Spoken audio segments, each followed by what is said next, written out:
ایک بدماش نے کہا تھا، یہ ان کا مفکر ہی ہے ایک، اس نے کہا تھا مسلمانوں سے 4 چیزیں مٹا دو تو مسلمانوں کا وجود ختم ہو جائے گا۔ 4 چیزیں جب تک ان کے اندر ہیں یہ کبھی مٹ نہیں سکتے۔ وہ 4 چیزیں کون سی ہیں؟ اس نے کہا ایک قرآن، دوسرا حج، تیسرا جہاد، اور چوتھا حضور علیہ السلام سے عشق۔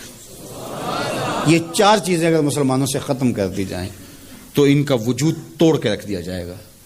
یہ بکھر بھی جاتے ہیں، یہ 4 چیزیں ان کو پھر کھڑا کر دیتی۔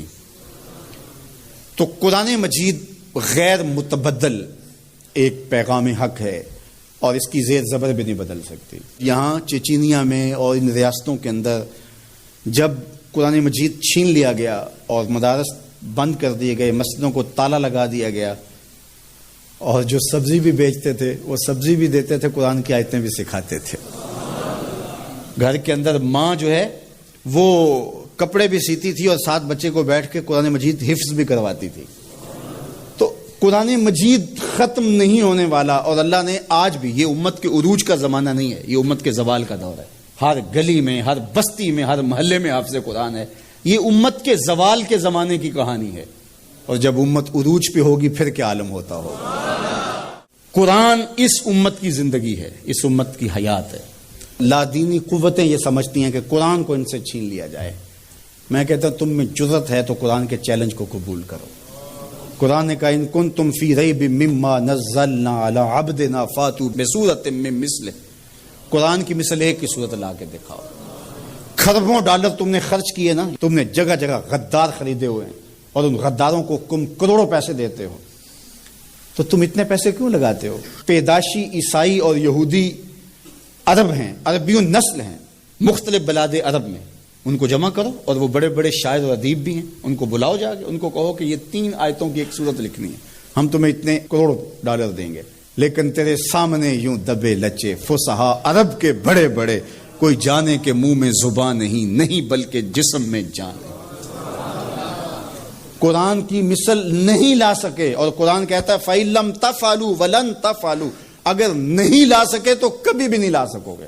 یہ قرآن کا چیلنج ہے، اور یہ کسی بند کمرے میں نہیں دیا، یہ کھلی کتاب میں چیلنج آج بھی موجود ہے۔ جو وکیل بحث نہ کر سکے وہ گالیاں دینا شروع کر دیتا ہے۔ پرے پنچایت میں آپ نے بھی دیکھا ہوگا کہ جو جھوٹا پڑ رہا ہو وہ آگے سے گالیاں دینا شروع کر، لڑائی شروع کر دیتا ہے۔ یہ جو ناروے میں واقعہ ہوا ہے، یہ جھوٹے لوگ ہیں۔ اگر تمہارے میں ہمت ہوتی، تمہارے میں دم ہوتا تو قرآن کی مثل لاؤ نا، 3 آیتیں لاؤ۔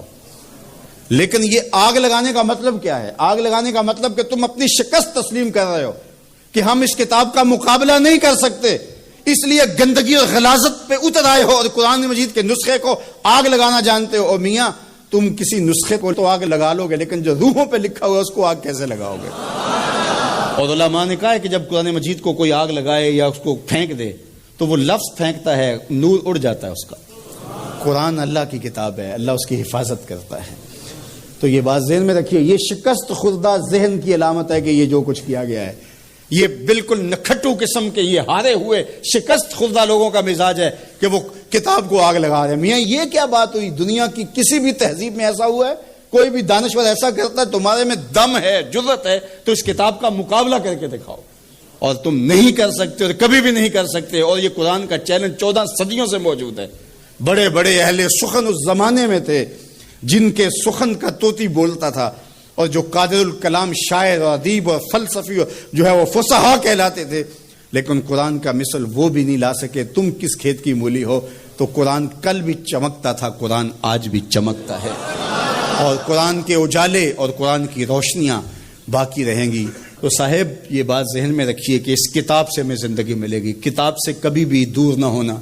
چاہے 2 رکوع روزانہ قرآن مجید کی تلاوت معمول زندگی بنا لو، تمہارا کوئی دن قرآن کی تلاوت کے بغیر نہ گزرے۔ قرآن دن کے اجالوں میں اور رات کی تنہائیوں میں پڑھو، قرآن کے ساتھ جڑ جاؤ۔ یہ کتاب زندہ ہے، بلکہ اقبال نے تو کیا خوب بات کہی کہ فاش گوئیں مانچ در دل مزمرست، این کتاب نیس چیزیں دیگر است۔ اقبال کہتا ہے میں کھل کے نہ کہہ دوں جو میرے سینے میں چھپا ہے، یہ کتاب نہیں، یہ کوئی اور ہی شے ہے۔